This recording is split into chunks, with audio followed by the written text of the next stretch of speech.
We've all done it. Ride down to the local coffee shop and sit in the parking lot and bum some free Wi-Fi.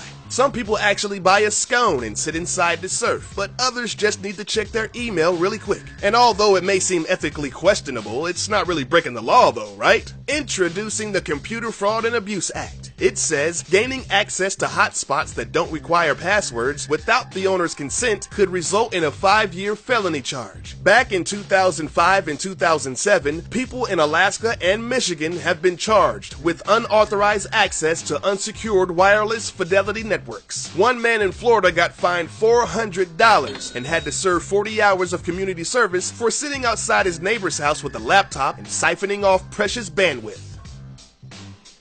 Light up the candles on the cake and gather the family around the table, but think twice about singing happy birthday, because technically you could be hit with a hefty fine. Companies have been claiming the rights to the song Happy Birthday to You since 1935. So, if you're in a public place that has a substantial amount of people consisting of more than just your friends and family, you've committed copyright infringement and you need to pay royalties to Time Warner. This seems out of line, but in 1996, the American Society of Composers, Authors, and Publishers, better known as ASCAP, actually got money out of the Girl Scouts of America for singing the famous song around campfires. You've got to be pretty dirty to try to muscle in on some of that cookie money. The sole owner of copyright to the song collects an estimated $2 million per year in licensing fees, and they will continue to do so through at least the year 2030.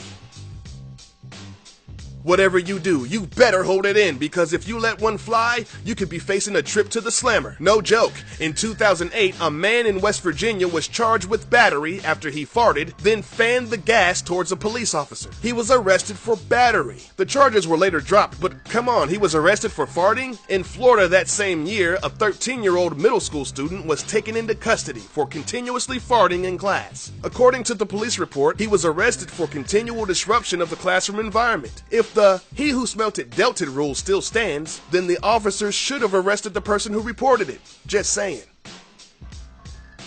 All you married folks out there thinking about cheating on your spouse, think again. If caught, not only will you get slapped by your significant other, you may also get slapped with some handcuffs. Adultery remains a criminal offense in 21 states. Massachusetts, Idaho, Oklahoma, Michigan, and Wisconsin consider adultery a felony, while in the other states it's just a misdemeanor. A woman from Batavia, New York became the 13th person in history of that state to be charged with adultery when she was arrested for having sex with the dude that wasn't her husband. New York penal law states a person is guilty of adultery when engaged in sexual intercourse with another person when either of the two has a living spouse. According to the law, an adultery conviction can get you up to 90 days in jail and a $500 fine. Not only is adultery illegal, but in some states like Florida, living cohabited out of wedlock is a punishable crime.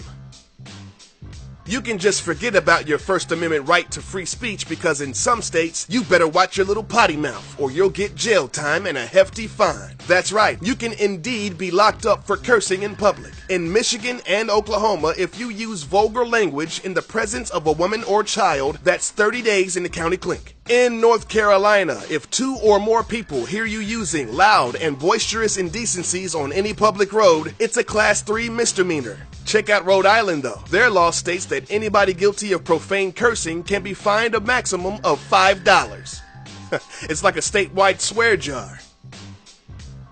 If you register a fake name on online accounts, you could get 20 years in prison. So when you sign into your Facebook under the name MLG420 McSwaggerton, you've technically committed a crime. According to the Computer Fraud and Abuse Act, hey, remember that piece of legislation? Using a fake name online is the equivalent to computer hacking. But the law will never enforce this, will they? Yes, they will, and they have, multiple times. In 2010, a prison guard in Rhode Island was arrested after he admitted to posing as his boss on Facebook. The 27-year-old pleaded guilty to use of fraudulent information and had to pay $500 to the state's Victims Indemnity Fund. In 2009, a 50-year-old woman was convicted of 3 misdemeanor charges. She was accused of being a cyberbully to a 13-year-old girl while using a fake name on MySpace.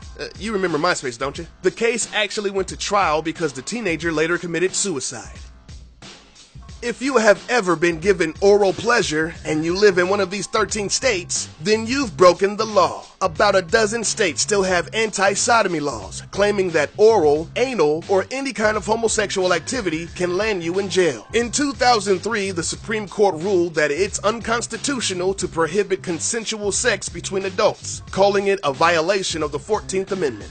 So that means you can do whatever sexual activity you want to do with whomever you want to do it with, just as long as both parties agree to it. But the federal court ruling apparently didn't mean anything to some of these states. As recent as 2011, in El Paso, Texas, 2 men were kicked out of a Mexican restaurant by police for homosexual conduct. In 2008 in North Carolina, 2 men were arrested when police found out they were having consensual sex privately in their own home. Right now, in Minnesota, there is a law that states that anyone, gay or straight, who voluntarily engages in anal or oral sex can spend a year in jail and pay a fine of $3,000. Driving through the American landscape can be a joy for the entire family. But what happens if you ride through Oregon and New Jersey and you run low on octane? Don't even think about grabbing that pump. They have trained gas dispenser technicians to fill up your tank for you. Not only do gas stations insist on providing this service, it's also the law. Yep, in those 2 states, motorists can be fined $500 for lifting the nozzle and pulling the trigger themselves. In an age where full-service gas stations are a thing of the past, the local legislature still believes that the common driver is incapable of properly fueling his own vehicle.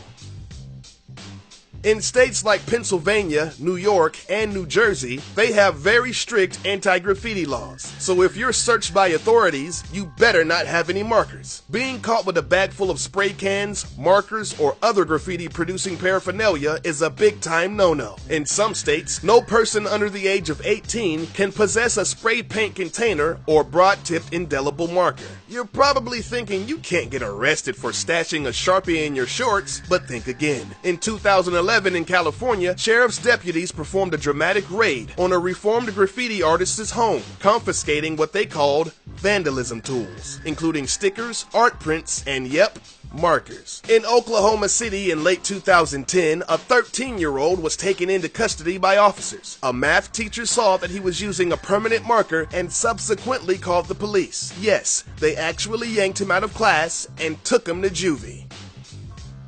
Hey guys, if your ding-a-ling gets a little too excited in a public place, then you had better start thinking about baseball or something, or it's off to the jailhouse. It is illegal in 18 states for a man to have a visible erection that can be seen through the pants. Specifically in Indiana and Tennessee, there are prohibitions against showing a noticeably erect penis through tight or loose clothing. The law states that it is illegal to display covered male genitals in a discernibly turgid state. Discernibly turgid meaning boners at full salute. So don't just keep it in your pants, keep it flaccid and hanging low, or that bulge can land you in the big house.